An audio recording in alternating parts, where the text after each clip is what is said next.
Welcome back to another episode of Let's Make Dinner. As this video has stated, this is a Costco episode, and so every time we go to Costco, I always gotta grab rotisserie chicken, and I always grab a bag of salad, because that is what we will eat for the next several days. Also, here's a little update. Not much to update on in this video. My kitchen still looks like this with no floor. It doesn't look like there's a lot of chicken, but it's because it's all underneath my salad. I swear there's so much chicken in this bowl, it's crazy. But then I just made my salad right on top of it and got that mixed up. I ate this for about like 4 days. It's the best. I love it. Next up, we've got some burgers. I will say this is probably the least Costco meal that we'll see. The ground beef is from Costco, but I don't think any, and the cheese. My husband is seasoning. Can't even tell you everything he puts in here. Looks like we got some coffee, some red pepper flakes. That's black garlic. It's from Trader Joe's. He loves it. I'm indifferent, but he thinks it's great. Onion powder, garlic powder, salt, pepper. I don't even know. He just grabs, you saw, he just grabs like a million spices from the spice cabinet, throws them all in there. Paprika, and has a great time. Salt and then pepper. More black garlic. Where did that one come from? I don't know. And then as I was mixing this up, I was like, dude, I think you put too much coffee in here. Like, that's a lot of coffee. So we dumped some of the excess coffee powder that was in there. And then, of course, he's adding more. I don't even know what that one was. Maybe like a burger seasoning. I have no idea. And then it was just a pound of ground beef. So I just did 4 patties here on my little plate, and then he grilled those up. And while those were grilling, I got started on our fries.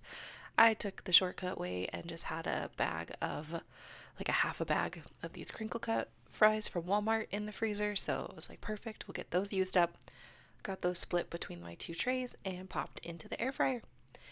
And here we go. And you might be thinking, why is your bun cut like that? It's because these buns that we had leftover buns.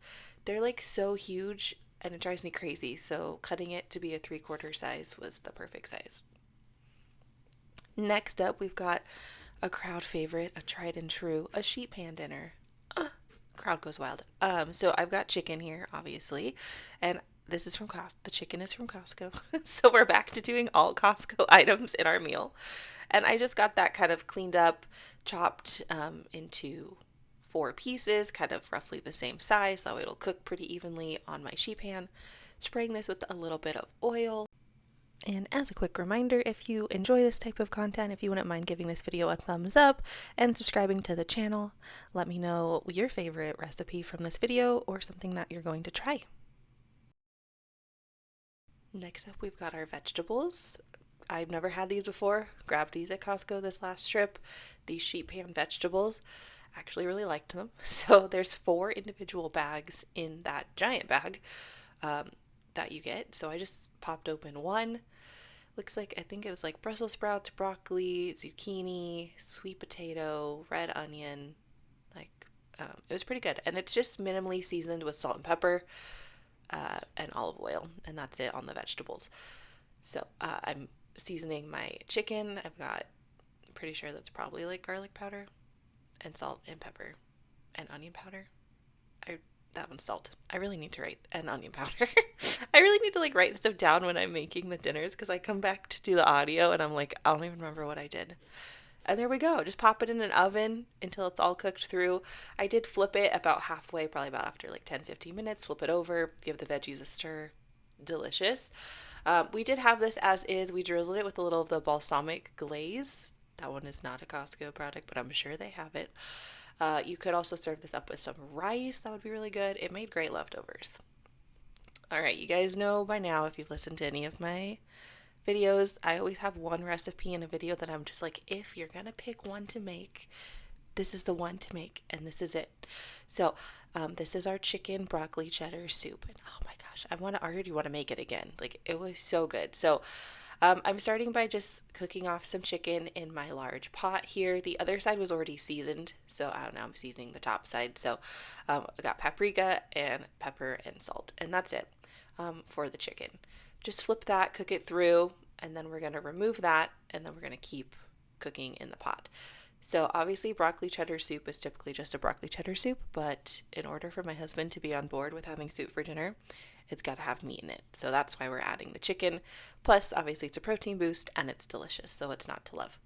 In our pan that cooked the chicken, I added some butter, and as the butter was melting, I went through with my mixer spatula there, and just really tried to kind of break up the browned bits on the bottom of the pan as much as I could, because we know that that equals flavor. Of course, we're adding garlic because, measure with your heart on that one because it's garlic. And then again, I'm just really trying to get up as much as I can from the bottom. Now, I really wanted to add onion, but I had no onion and I was sad. So instead, I found this box of onion soup mix that I had gotten at the dollar store recently. So I just dumped in about half a bag, half a pouch of that onion soup mix as a sub. I thought it was fine. I don't know. It was great. And now with the butter, I added a little bit more butter, and now I'm adding in flour because we're going in to make our roux, just so we can get that thickened up. And I do like to let this cook for a minute once you do get the flour incorporated. I like to let it cook out for just a little bit more before going in and adding the broth.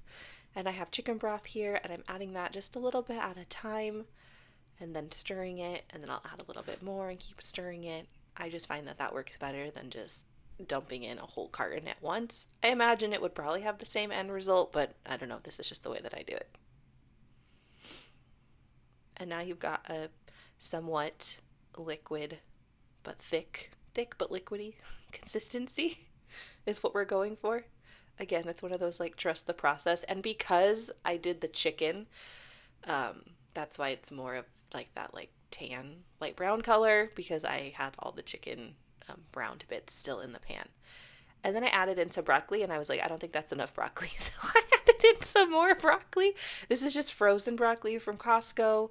I just kind of like partially defrosted it just so it wasn't like frozen, and then gave it like a chop. Again, with the chicken, chopped up the chicken. So we're getting that added in now.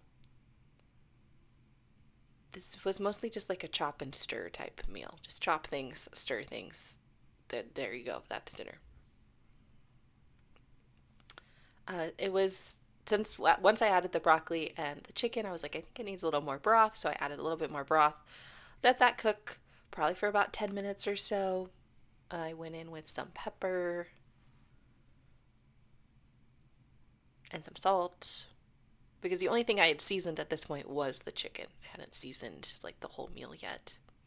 It was starting to stick on the bottom, so I'm glad that I caught it when I did. I think I had my heat just maybe a little bit too high. And then, of course, the part that makes this so delicious is just the cheese. So I would say I probably did about 2 cups of cheese, but I put all but just like a scant amount in the pot. I saved just a little bit out to like top our soups with.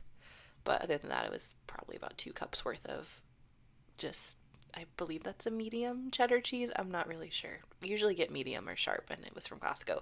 Here's my bread. Again, these are the Costco take and bake loaves, so I'm getting that in the oven. I should have done it a little bit sooner, but I kind of forgot about it. And then last but not least, I'm going in with about a cup, so it's about half a carton there of the heavy whipping cream. I will say that particular item is from Walmart, just because I did not get it at Costco at that time. But here we go. It was so good, you guys, especially as we're getting into this cold weather. It is definitely soup season. Get a hunk of crusty bread there. Oh man, so great. Okay, this is our last meal of this video. We are revisiting the sheet pan, except now we're mixing it up and we're doing these other fire roasted vegetables. I decided to do both. One that we had previously done, and then the fire roasted. Both are just minimally seasoned, like oil, salt, pepper. That's it. I honestly don't even remember if the fire roasted one has. I'm pretty sure the fire roasted one has it as well. The fire roasted is just one large bag, so I just kind of just dumped out an equal amount as the other ones. There was some overlap in veggies, like Brussels sprouts, I think are in both, but the fire roasted also had bell peppers, mushrooms, and then red onions and broccoli. So I gave that a stir. I did not want to cook this night. It was tired. I think we had been doing errands or something. I don't know, but I just did not feel like cooking. So I popped those veggies in. I also added some of those Parmesan and cracked black pepper Kirkland sausages, and that was our dinner that night. Thanks so much for watching this video. I really hope this inspired you to make something delicious in your kitchen this week and maybe grab something new from Costco.